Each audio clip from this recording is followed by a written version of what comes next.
Okay. Fuck, I'm going to screw it up. I know I am. Cool. All right. Welcome to the Iterative Approach podcast, where we talk about everything Agile, development.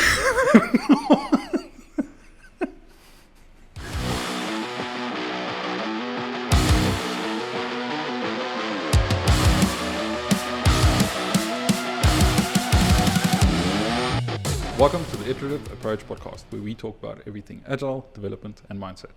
With me tonight is Deon, CEO of Agile Bridge. Deon, tell us a little bit about yourself. Hello, Herman. Thanks for having me. My name is Deon Koegelenberg. I'm the CEO of Agile Bridge, a software development company, and we develop software. Great. That's everything in a nutshell, right? Yeah. Awesome stuff. So, talking about developing software and being a development house, I think the focus of tonight's podcast is kind of how do you keep doing it successfully, right? So, I think kind of one of my first questions would be, give us an overview of how the company started and what was, and more importantly, currently still the fundamental successful elements of Agile Bridge.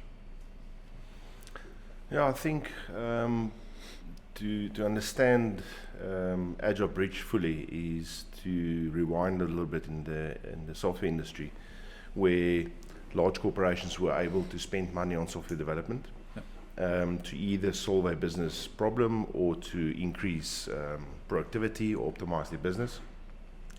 And they would design some sort of solution, and developers will work on these systems for months on end, years on end often, and some of the systems would just never go live. True. And if they did go live, the quality of software were probably not what we see today. Yeah. So at that point, Agile Bridge, the founder Philip had this vision of creating good quality software that actually goes live, goes into production. Now that was before you had this iterative approach of the deploying and developing on short cycles. There were one big long waterfall method, and once it was done, it was deployed and into production. So I think the initial ideas was to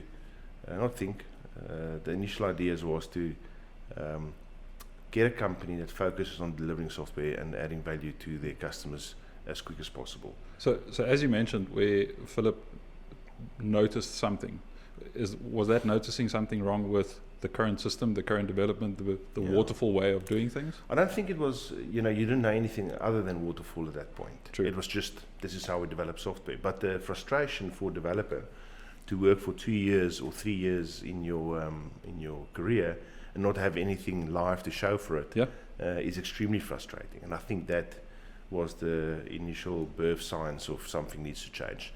And I think a lot of developers around the world felt like that, and that's why the Agile Manifesto eventually made its appearance. Okay. And then off of that manifesto, then it was just Agile Bridge was already kind of doing that way. It was just solidifying and continuing to. I think the methodology of developing software changed when the manifesto was adopted by the market. But just putting your head down and making sure you deliver something of quality with good design principles and actually using good design and good almost architecture and patterns is something that led to having systems going live. And being small and also agile at the time, towards the request from clients was a key success factor for them at that point. Have you ever noticed that either a client isn't ready for agile delivery and kind of the contractual way or the commercial impact of agile development, rather than getting back to waterfall invoice and still require agile delivery? Sure. Hard question, I know. It depends on what time frame you look at. If you look at the late 90s, early 2000s, there weren't something like Agile. So the methodology and all its ceremonies weren't developed and weren't something that you could take a textbook and tell your customer this is the value of having these and or detracting some of them. I think the value were, we're developing something and it's live and we can use it and we can start changing it into something more useful or add features were a bigger benefit than knowing what methodology was used. I think in today's age, you can actually almost classic textbook, tell your customer, here's the different methodologies, which suits you. Yeah. And most people now understand the term like MVP and understand shorter delivery cycles, and you get an update on your phone of a system that's been updated yesterday, and you're excited to look through the new features. So the whole world has gone into a what's new, what's next kind of delivery mechanism, whether it's your DSTV app or whether it's your phone or whether it's a feature added to your favorite app on your PC. And then how do you kind of manage a company? Because it's the way that you, or the passionate way that you talk about Agile and delivery is it's not for Agile Bridge. They don't deliver or develop items for themselves necessarily, but for other clients and customers. So how do you, who is the success factors in regards to the people around you to enable us to actually go to a client and say, choose a methodology, and actually we can execute it, and we can tailor make their development and delivery experience? Who are the successful people around you? you need to rephrase that and maybe tone down the question, a single question. Okay. So Herman, what exactly is it you want to know? So who are the people around you that makes sure that or is part of the success factor? Okay, so let's look at the benefactor of anything we do. Yeah. The benefactor or the beneficiary of what we do is the end user, the guy that clicks the button or does the scroll or does the input. So beyond the client, beyond the client, who they the service. actual user, the actual beneficiary of a good system is that person. Yeah.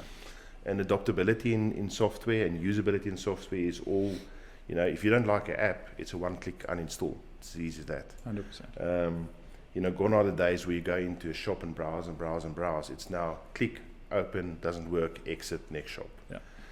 So, if there's value created through a certain process to those guys, then the stream is right back to the guys that understand how to create that value. Now, whether it's management, whether it's a Scrum team, or whether it's a project methodology, or whether it's a client that actually understands how to create value, but that value stream, almost the whole supply chain, is one linear supply chain to beneficiate the end user.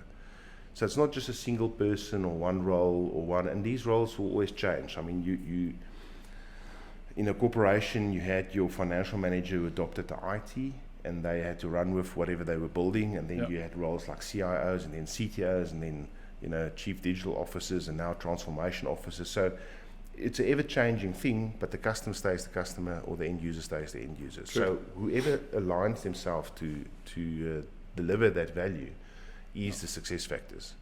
And the guys that does it the best will have the most end users, and the guys who are the most successful by having adoptability or having end users are the guys that lead the market.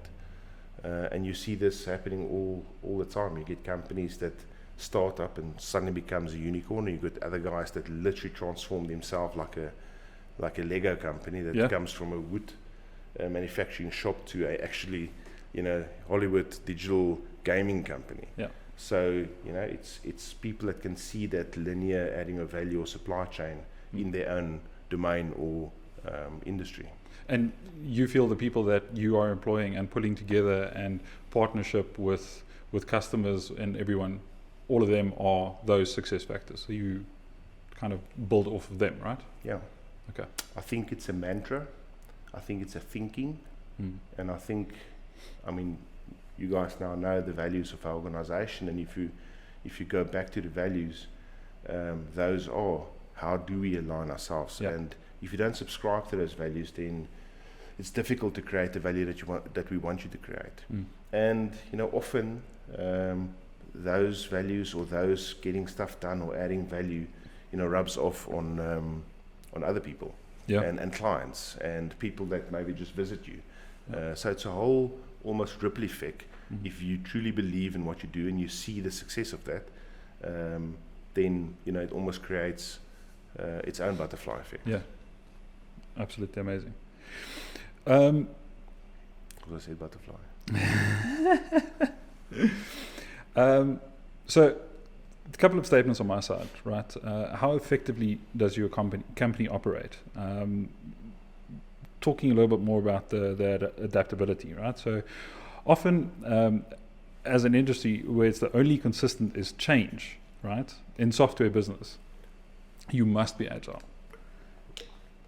I can just from a project management perspective, that kind of managing, being agile, doing everything, I can only imagine what it is to actually run the company itself that enables all of this. So how are you adaptable being agile? Yeah, I think, imagine walking into a woodworking shop and there's 1,000 tools on the wall. Yeah. And every week you walk back into that shop, there's additional 10 tools. Yeah. Creating the same table. Okay. So I think as a company doing what we do, you need to be aware of the new tools being added in your tool shed, and you need to know which ones are the most effective and which ones will last the longest, and which are just maybe fly-by-nights. And also the decisions you make for your customer on how to use those tools to eventually make their own tables or maintain their own software in our case. I think that's something that we've been really good at, is making sure that we internally invest in our people to explore, do discovery, do early adoption or not early adoption, make those decisions quickly, test it out. I mean, our once a month hackathon is specifically a purpose-built activity to make sure that we keep abreast of the bleeding edge stuff, but we do plow back into our projects and clients with what we know is trusted and either will win the race or explore which will win the race.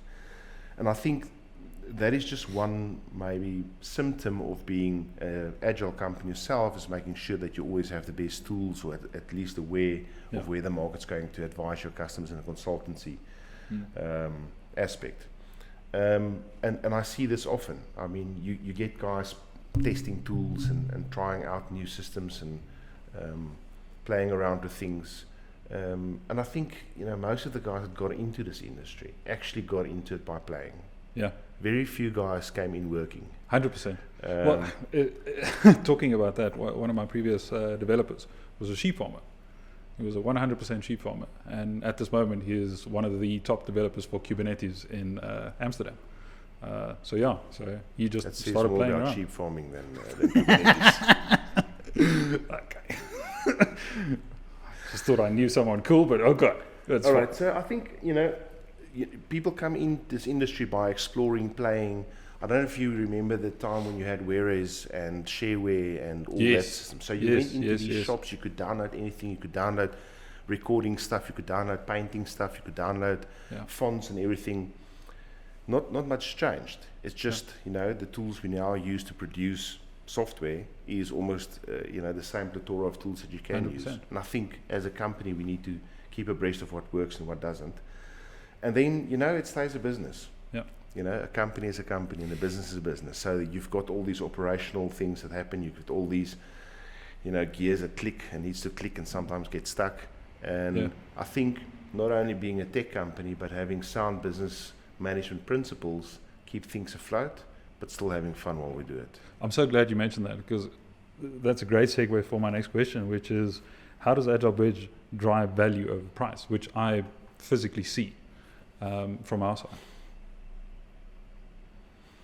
I think everything that you do that creates something from nothing has got a price tag on it. Whether you're a tool maker after World War II and create a specific tool for a new vehicle, and whether you create something from software, there's a price. So I think price and money will always be a factor in creating anything.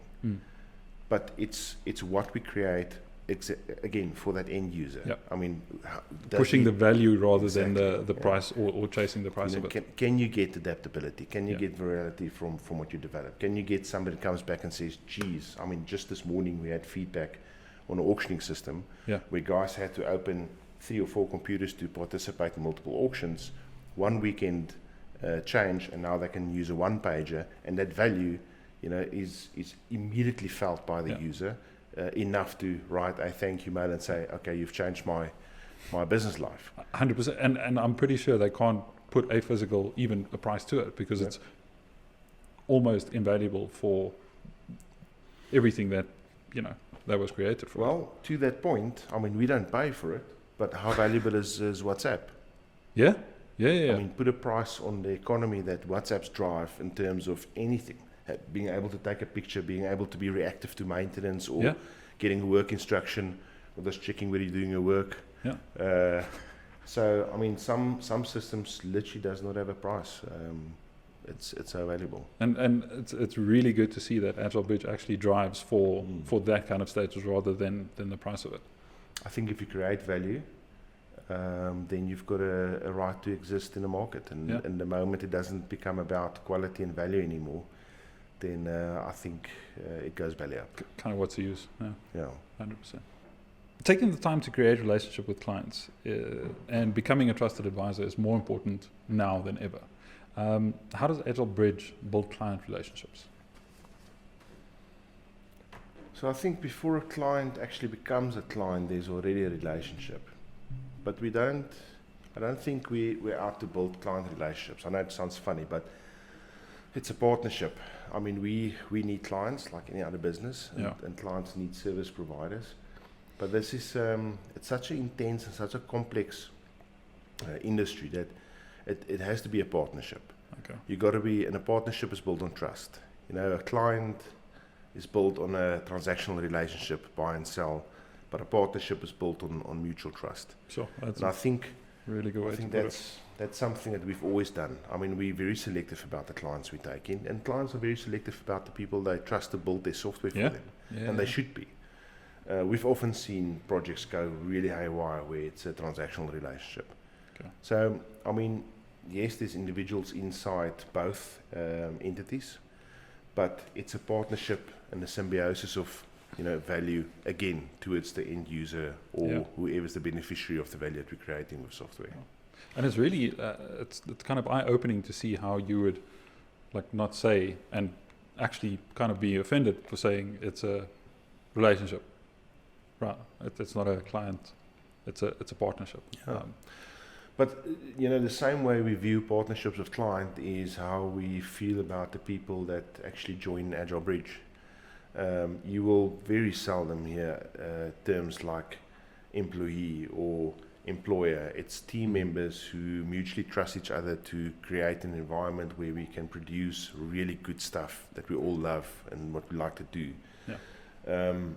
So it's actually a partnership both ways, internally and externally. Yeah, and obviously an open communication, right? Because it's a partnership. You talk about the things. You talk about things going wrong or things going right. If changes needs to happen, if moves need to be made. It's a continuous communication with the client, right? The best partners we have are those that believe in good debate. Yeah. And good debate makes good decisions. And you will always have business that wants more, that will suck everything out of a resource that they can, and the balance of how do we have that triangle between quality, cost, and time of delivery. So, a really good partner internally and externally is good debate, having good decisions, and getting a good balance of quick and effective delivery, but still maintaining good pricing and good quality. Okay. So ending off our session tonight, so just two statements, right? Most successful company emphasizes the importance of company values. I've worked at a couple of companies, and everyone goes, this is our values, and this is how we do things. But at Agile Bridge, I found that it's not a statement that's being made, but it's if I can put it as blunt as a lifestyle. It feels like a lifestyle. It feels like everything you do, you think about the values and all of that kind of stuff. So how important is the values that you or the creators, Philip, those guys, better down? How important is that to the success factor as what Agile Bridge is now? Yeah, I think, when people start a business or when they do that first business plan, they always start with vision, mission, and that typical template. And often people just write there, some words that make them feel fuzzy and warm. And then when you start running the business, that document gets thrown into some cupboard, and you maybe revisit that when you need funding again. And often that's where the values start and stop. Yeah. So we've made a very, very conscious decision very early on that the values will drive, you call it values because that's the easy way to explain it, but the ethos of this company, the spirit of this company is guided by certain mantras, if you want. And those are agile as well. Yeah. I mean, they can't survive forever, and some of them becomes redundant. So it is extremely important to us that people understand why we make our decisions and why we have those ethoses or values in the business. Yeah. And we've so often seen that our partners or clients actually adopt some of them and start speaking the same mantras to their staff because it makes sense. Yeah. It's almost like reading a good book, and you take certain aspects that works for you and you pay it forward. Yeah. Yeah. And I think, I won't say there's a hierarchy of values, but getting stuff done is, getting the work done. There's a lot of nuances around it, like payments and time and quality, but getting stuff done is probably the one thing that is giving Agile Bridge an existence in the market for a very, very long time. Our clients have always trusted us. Even today we had a client recite this again. The reason why they engage with us and continuously engage with us is they know that things go into production and things are getting done when they task us with something. Yeah. So it's massively important. Sorry to cut you short there. No. It's massively important to us that the people understand why we have these ethoses and actually subscribe to them to be and continue to be successful. Something interesting that you mentioned now is even the company values and ethos that you speak towards is it constantly changed. Top of your head, how many times have you guys revisited the company values and changed it? So in the 19 years that we've been existing, there was one big major overall, I think 3 years ago. Before that, we actually had a name change from Software Organizations to Agile Bridge. Yeah. The company wasn't always called Agile Bridge. So in that change, there was a whole change, not only in the thinking patterns of what we do, but also some of the values, some of the ethos we started introducing into the organization. So I would say over the span of 19 years, probably 3 or 4 times with some major shifts to adapt to the market and to actually start a growth path as early as 3 years ago. Do you feel there's a update version 5, 6 in the near future for the values itself? Yeah, I think as technology progress and as requirements progress and as you grow, I mean, we've literally, almost hitting the 100 mark now, and as you go further to bigger numbers of people that join us, there'll be other challenges. And I mean, you could put down a policy document and say, this is the policy, but much better to have an ethos that people subscribe in. Yeah. Like, don't steal the water. Yeah. Do the right thing. Yeah. Steal too. Okay. So, just for our listeners, one of our values is not don't steal the water. Please don't think that's real. No, it's do the right thing. 100%. Steal 2 waters. Of course. That sounds about right. I mean, as you evolve and as it grows, if I think of some items that might influence the next change, there's nothing looming as we speak. Yeah. But as we start playing around with artificial intelligence and machine learning, there's some ethical values that starts coming to play. As the world changes in protection of personal identities and personal information, there's some other ethical things that starts to play. I mean, we're in a diverse country, in a diverse setting, so there's some other things that comes to play there.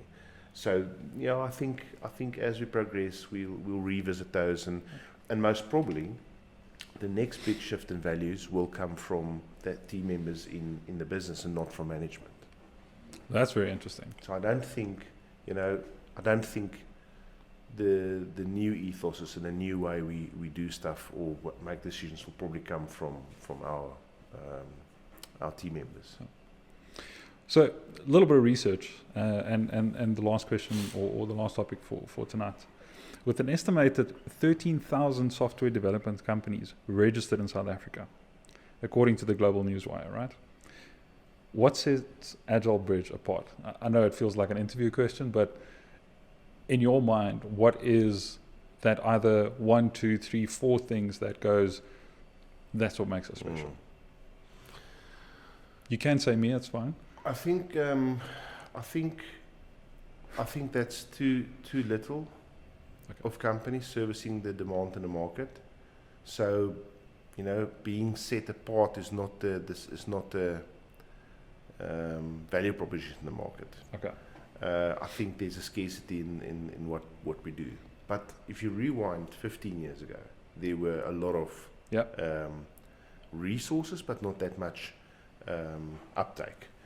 So I think that whole delivery, getting stuff done, putting things into production, deliver on what the client asked, not dragging it out.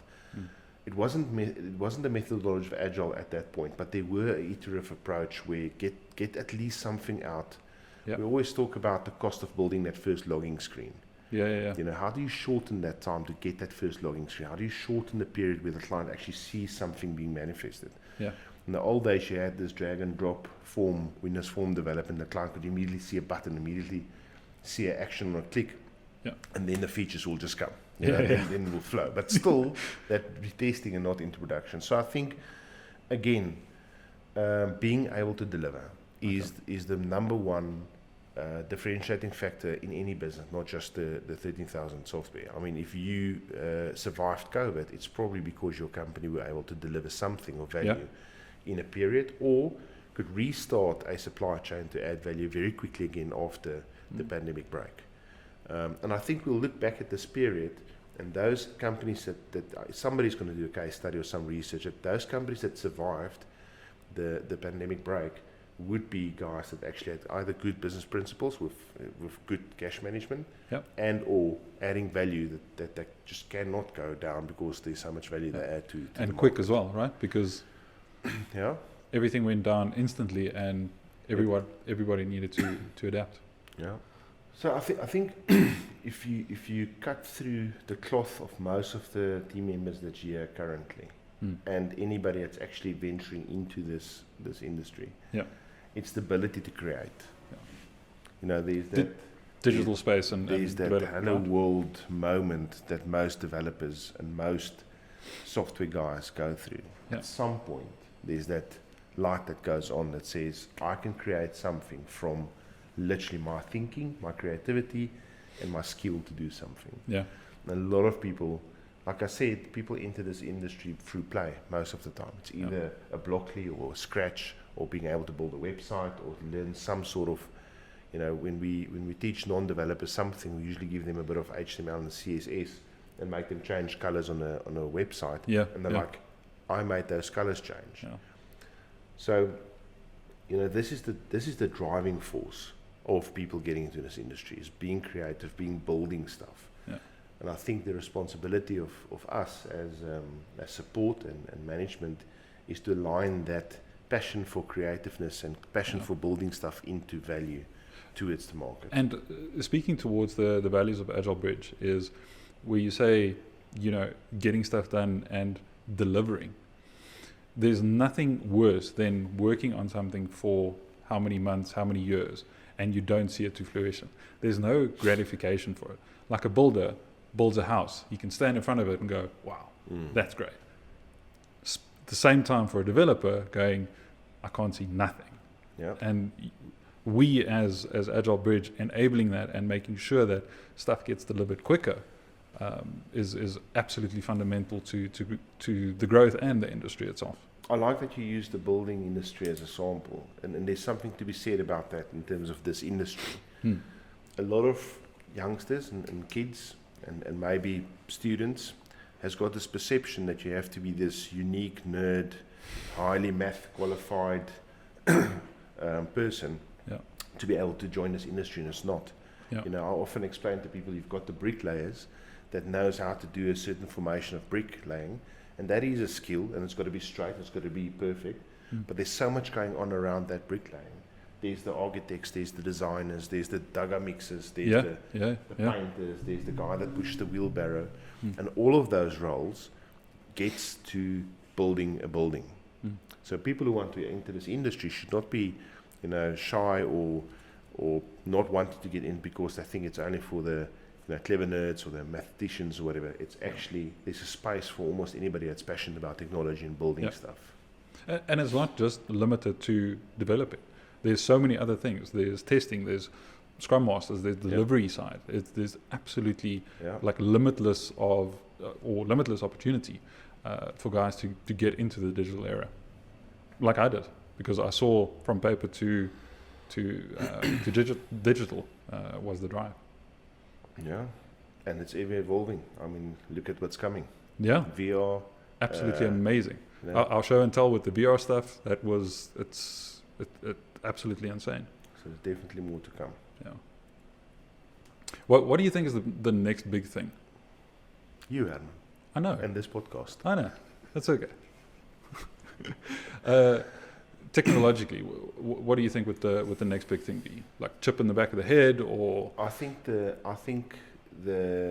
mixture between a wearable device becoming small and actually wearable, and then eventually become part of who we are, either biological mix with technology, improving maybe some things that on the human body would be some avenue of exploration. I think some sort of technologically device mixed with your cognitive thinking, there's something there. Obviously there's a lot of exploration on how to leave the planet and all the technology that supports that. I mean, there's something going there. We're running out of natural resources in terms of energy. There's things happening there, so there's a lot of technology being developed. I think the way we signal, whether it's between transistors or chips, the signaling process there, and whether it's LoRa, Sigfox, or whatever those long-range signaling are. I think there's a lot of development needed in signaling and how to communicate. I think there's a breakthrough that's looming in how we, pass physical matter of signaling and have some other form of signaling. Obviously, processing power is a massive demand. The more data we have, the more we have to process. So I think processing power is something that's definitely also a next big thing. And then we don't know what we don't know yet. So having all this massive data points will lead to discoveries of things that we probably did not know. And then the preservation of data. How do we preserve data? This is probably not a next big thing. It's a thing of how do we preserve it. CDs and DVDs has got a lifespan of 1,000 years. Sure. I don't think there's anything other than magnetic tape, or probably something carved in stone, or maybe etched into some sort of quartz that will last long. Those type of mediums are the only way we can preserve the data that we've got now on Earth. So a DVD and a CD will get lost in the next 400-500 years, and it's gone. So I think there's some research on how to preserve the data we have, and how do we store it? Do we store it on the planet, outside the planet? So I think breakthroughs in terms of big technology breakthroughs will be in those areas. Nice.